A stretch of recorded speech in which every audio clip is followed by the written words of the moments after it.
Wout van Aert is back. After 4 long months recovering from a brutal crash in the Vuelta a España, Van Aert has returned to cyclocross with a bang, winning back-to-back races over the weekend, capped off by a stunning solo victory at the World Cup in Dendermonde. The dominant display sets the tone for what could be a massive 2025 season for Wout van Aert, as he targets the long-coveted victories in Tour of Flanders and Paris-Roubaix.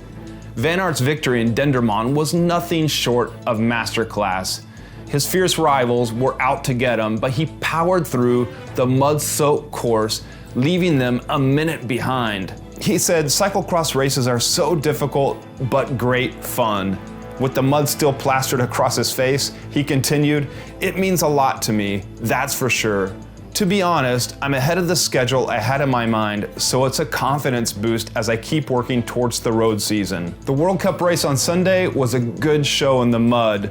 Early on, the competition looked fierce, but by the third lap, Van Aert showed why he's one of the sport's greatest, pulling away with the pace no one else could match. Despite a small slip in the mud, his lead was never in doubt. As the crowd roared him on, he cruised to his third victory in Dendermonde, showcasing a kind of form that could make him unstoppable in the spring classics.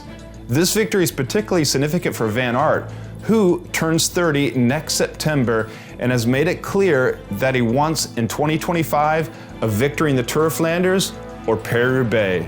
"I dream of looking back in a year with the victory at the Tour of Flanders or Paris-Roubaix in my palmars," Van Aert said recently. "That's my priority." These are the two races that have eluded him, and after the disappointment at crashing at 70 kilometers an hour last year in the Dwars door Vlaanderen and ending his classic season early, he's more motivated than ever. Reflecting on safety in the peloton, he says that some changes could be made, like limiting gear sizes, but for now, he's solely focused on performance. His current form in cyclocross is already raising expectations for what he can achieve in the classics.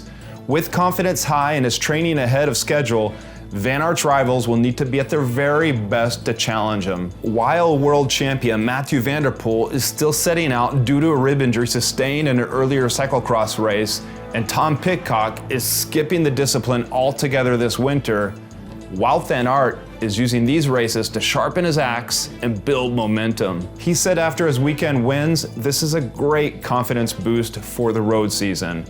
Wout van Aert's dominant return raises a simple but tantalizing question. Could 2025 finally be the year he conquers the Tour of Flanders and Paris-Roubaix? With this kind of form, he might just be unstoppable.